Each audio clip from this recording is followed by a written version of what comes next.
may sinabi si Lolo na kailangan niya ng tatlong puti na manok. At may sinabi pala si Lolo sa atin, mga idol, na kung sino man yung tutulong sa atin, tutulungan niya rin.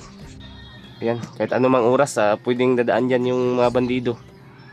Kaya so mga idol, isang mapagpalang tanghali sa inyo lahat. Yan, may sasabihin po tayo sa inyo, mga idol. Si Lolo nagpakita po sa atin kagabi at marami siyang sinabi sa atin na kailangan naming umakyat ni Brad Ward. Kaya mamaya kukontakin ko si Brad Ward, na yun ang sinabi ni Lolo sa atin. At may sinabi si Lolo na kailangan niya ng tatlong puti na manok at para yung dugo ibubuhos sa espada ko para lalong lumakas. At kung sino man yung commander na masagupa namin ay mapapaslang namin. Yun ang sabi ni Lolo. At sabi ni Lolo, pupuntahan niya si Brad Ward para ipagbigay alam niya kay Brad Ward na nangangailangan na ng tulong yung mga kasamahan natin. At ang sabi pa ni Lolo na kailangan namin magsanibulsa para mapuksa yung mga commander na naghahari ngayon sa bundok. Kaya mamaya tatawagan natin siya. Sana makontak natin si Brad Ward. At kasama ko ngayon si Jewel. Dito siya ngayon. At may sinabi pala si Lolo sa atin, mga idol, na kung sino man yung tutulong sa atin, tutulungan niya rin. Yung may mga karamdaman ay gagamutin niya para magkabawi din sa lahat ng tumutulong sa amin. Yun ang sabi ni Lolo.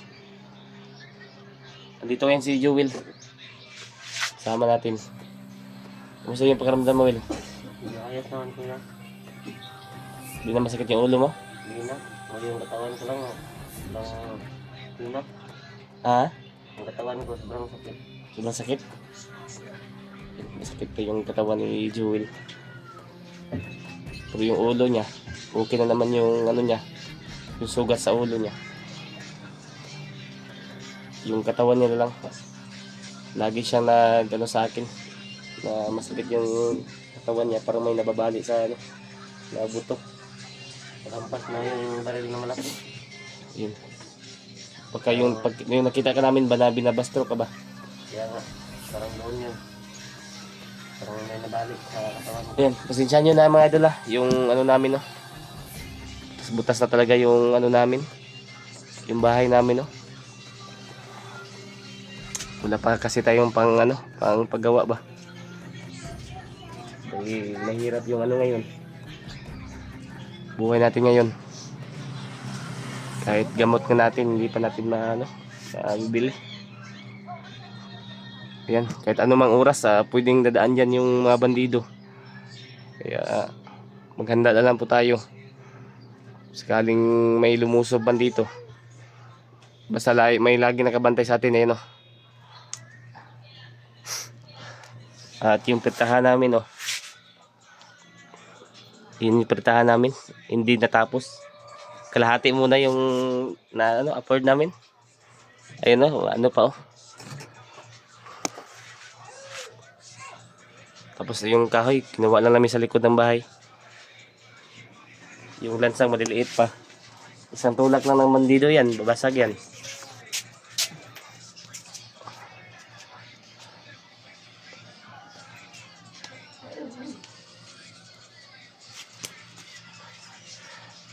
Ayun, kaya pasensyahan niyo na po.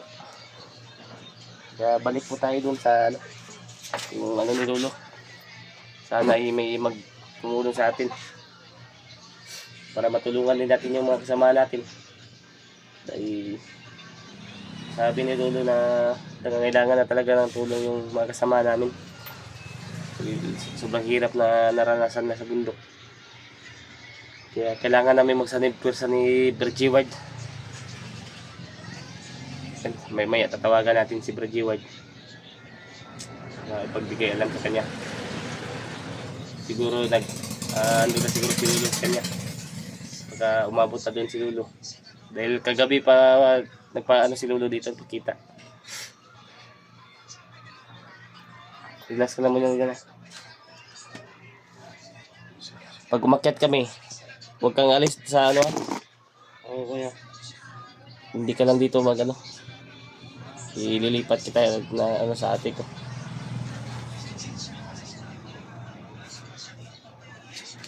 Yan. Pag-aakyat po tayo. Si Jewel. Ililipat natin. Hindi natin ilagay dito. Dahil yung ano butas-butas na. Anumang oras ay pwedeng sumugod yung mga bandido.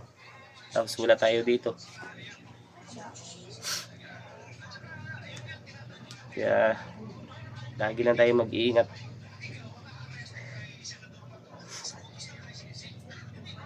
At sana ay may magano sa atin para mag-aakyat na kami ni Bergie Ward. And big love shoutout po pala mga idol sa lahat ng mga solid subscriber natin dyan. Mga silent viewers. Yan sa mga new subscriber natin dyan. Big love shoutout po sa inyo lahat. At pinigilan pala ako ni Lulu mga idol na umakyat. Aakyat na sana ako. Kagabi aakyat na sana ako. At biglang nagpakita si Lulu. Pinigilan niya ako. Na hindi ako aakyat pag ako lang mag-isa. Kailangan may kasama. Kaya puntakin natin mamaya si Bergie Ward. O baka nagkausap na sila ni Lulu. Nag-message na ako sa kanya. Hindi pa man nag-reply. Kaya tatawagan na lang natin. Yung ubo at sipo natin ay hindi pa nawawala. Pero yung lagnat ay okay na. Kaya tiis-tiis lang muna tayo.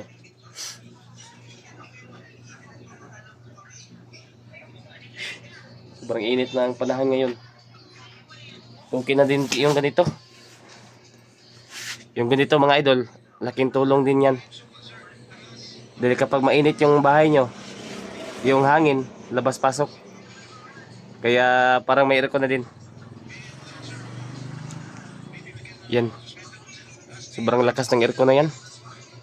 Nasa mga ano yung temperatura. Mga 10. Kung sa rep, banana ka number 10. Sobrang lamig. Dahil sobrang laki ng aircon, no? Pero lang yan, idol.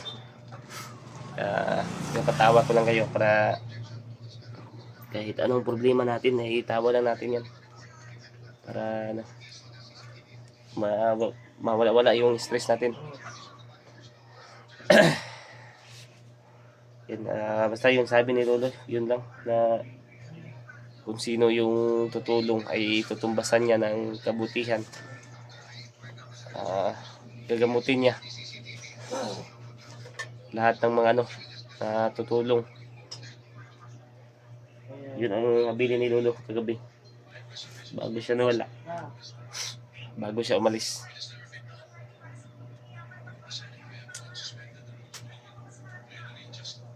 Kasi malaking pasalamat din ni Lolo na palaging nagbibigay sa kanya ng alay.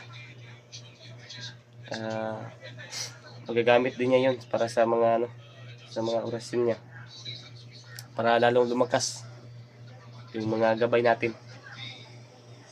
At lahat ng mga viewers, hiniling ko kay Lolo na bas-basan niya para mawala yung mga problema na dinadala, lalo na po yung may mga karamdaman dyan. Yun ang hiling ko kay Lolo. Pero sabi niya kailangan muna ng ano, yung alay para umipikto talaga yung ano, yung orasyon na ipapalipad niya, ipapalipad sa hangin para makarating dyan yung orasyon.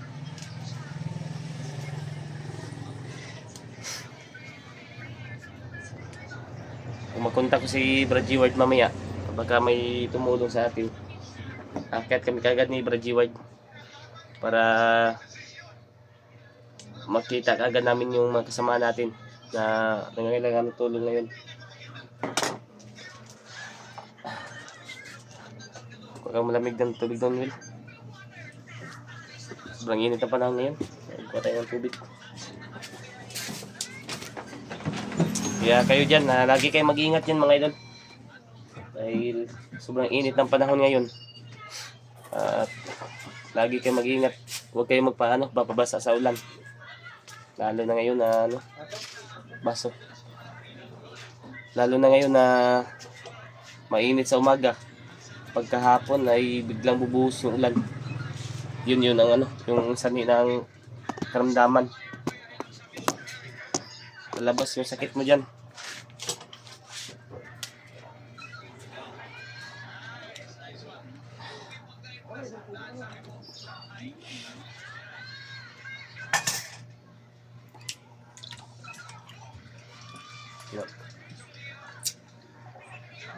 Inom ka maraming tubig, Will, para gagaling yung katawan mo.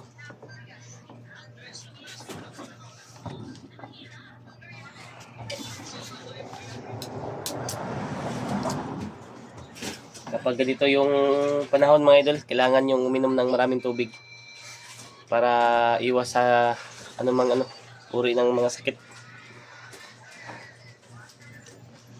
Para iwas gastos ba kapag magkasakit ka. Okay lang may panggastos kung wala. Mahirap talaga. Kaya sa amin ngayon, sitwasyon namin ngayon, sobrang hirap.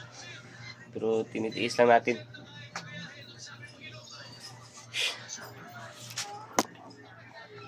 Andito pala si Papa ngayon, no?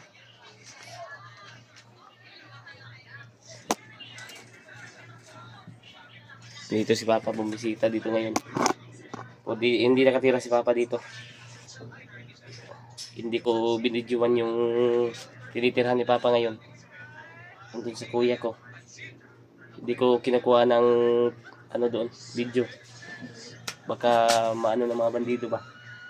Papuntahan. Baka problema na naman. At si Jewel, baka doon ko na lang muna iwanan. Para may kasama din si Papa doon.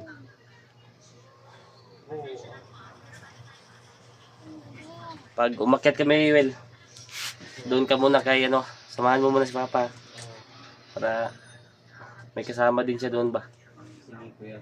Dahil yung kuya ko mga idol, may trabaho din kasi siya. Kaya minsan hindi siya umuwi. 1 week pa siya bago uuwi. Kaya doon muna natin iyan si Joel para may alalay si Papa. Yan, lagi lang tayo magdarasal para sa kaligtasan natin. And pag-share po ng video nito mga idol. Para makita po ng ibang kasama namin. Mamaya kukontakin ko muna si Brad G. Ward para sabay na kaming umakyat. Pag makahanap kami ng yung nilolo. Sakay dun, wala pa kasi kaming yung sapat na allowance namin para mabili yung hinihingi ni lolo ba na pang sa espada para lalong lumakas yung espada natin. Jewel at ito papahinga muna dahil yung katawan niya ay masakit pa.